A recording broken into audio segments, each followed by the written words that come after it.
Sabi sa akin, hindi nila makontak yung babae na nagabot sa akin ng pera. Eh bago naman niya ibigay sa akin to, binilang niya eh.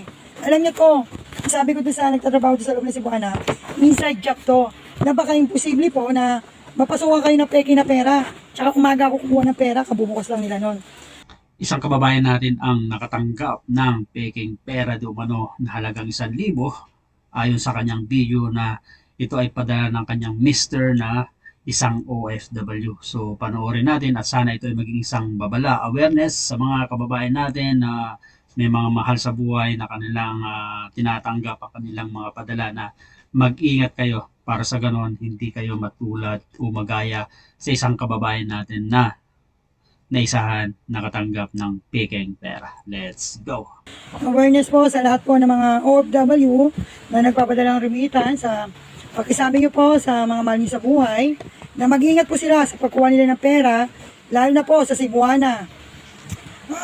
By my experience po kahapon po, July 19 po, umaga po, mga 9, nandito po sa akin yung resibo.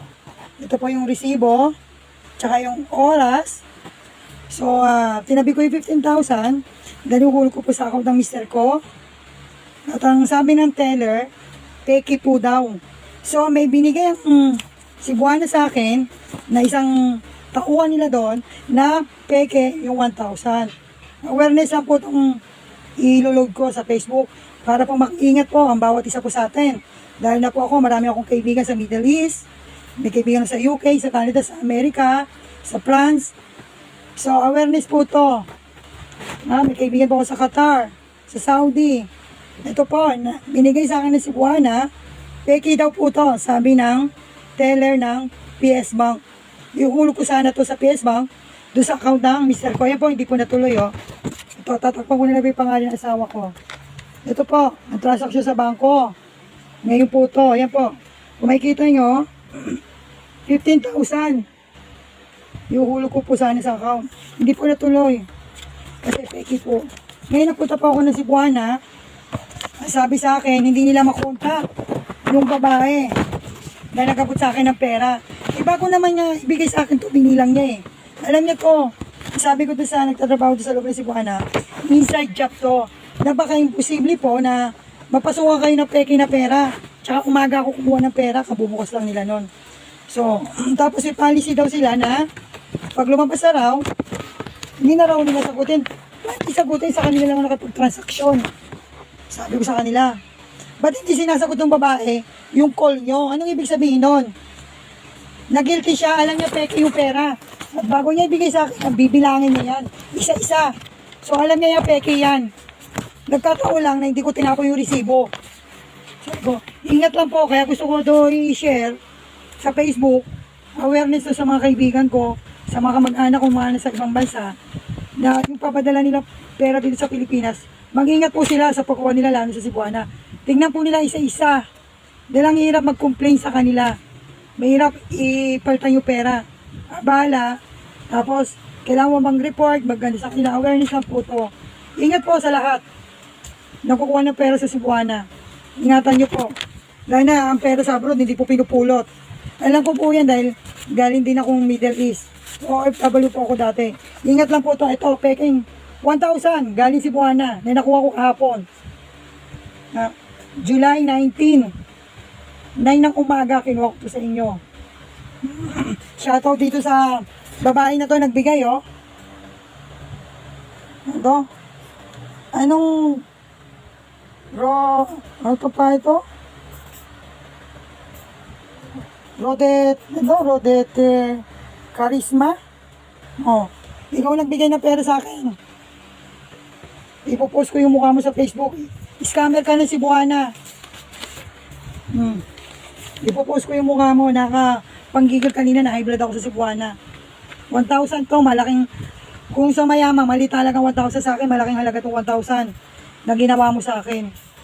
Hindi biro to. Yan po. Ingat lang po lahat. So yan nga yung karanasan ng isang kababayan natin na tumanggap ng padala ng kanyang mister according sa kanya na galing sa ibang bansa. So nabigyan daw siya di umano ng pekeng 1,000 pera dahil nga yung withdraw niya ay dapat i-deposit din niya sa account ng kanyang asawa sa ibang bangko. So,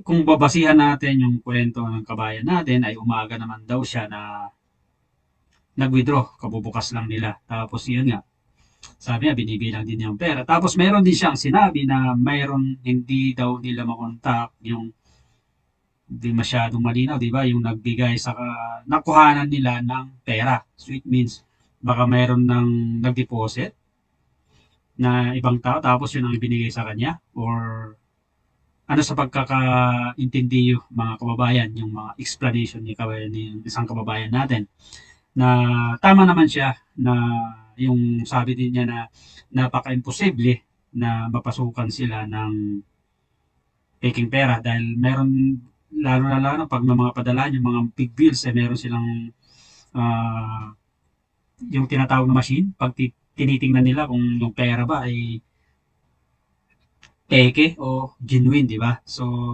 ito na lang ay maging isang awareness o babala yung ito sinishare ng isang kababayan natin. So, mga kababayan, mga ka-OFW, kumusta naman ang experience nyo sa binanggit niyang padalahan, di ba? Dahil, of course, sa padalahan na ito ng kanyang binanggit ay talagang medyo sabihin natin na malaking ano to, remittances dahil buong mundo ay mayroon at mayroon nagpapadala dyan.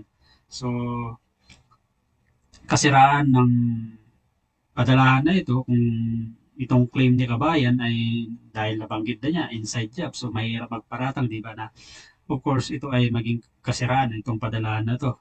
At saka maganda rin, kung totoo naman, ay maganda rin to, at least tuloy nga sabi niya, magiging awareness sa mga mahal sa buhay ng isang OFW na kanilang tumatanggap ng kanilang padala na mag-ingat, di ba? Pero ang problema kasi yung mga maliliit lang naman na tumatanggap ng padala is paano nila madi-distinguish kung yung pera ba ay original, genuine o peke, di ba? So sana nga lang itong pangyayari nito ay wag naman sana magkakatuo. Yung sabi niya baka inside job to dahil mahirap magparatang, di ba? So yun din ang sabi niya kapag nangyari yan ay ang hirap ipalit dahil tulad sabi niya magagawa ka pa ng reports at kung ano-ano pa kailangan nila para sa ganun investigasyon para mapatunayan kung yan yung pera ay galing talaga sa kanila. At meron din siyang nasabi na sabi nga nila isang padalahan na yan na once na nilabas yung pera ay hindi na nasagutin. Oo, totoo naman yan kasi nga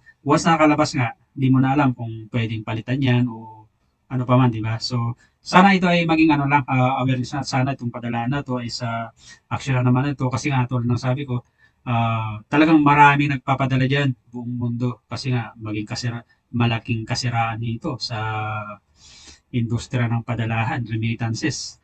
So ito na nga at sana ay ayusin ng kumpanya na to para sa ganon hindi naman mag-aalala yung mga kababayan natin magpapadala dahil nga tulad sabi niya mahirap kitain ang pera sa abroad tapos ganito nga lang yung nabanggit niya 1,000 ay malaking pera na para sa isang mahirap pero mga mayaman daw walang problema yan, di ba? Tama nga naman yung pagkasabi niya. So yung mga kababayan natin mga mahal nila sa buhay kapag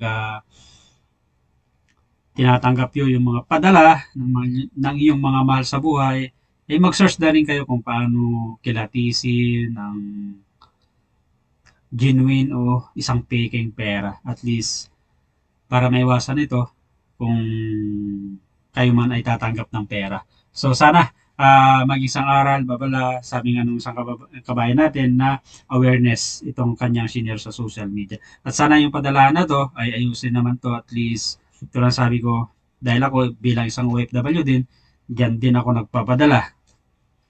So, sana para sa ganoon, yung mga kababayan natin, kahit ako ay hindi naman matakot magpapadala dyan ng pera. Kung yan man ay totoo yung claim ng isang kababayan natin na yan nga, na sinitan siya ng 1,000 pera na peke.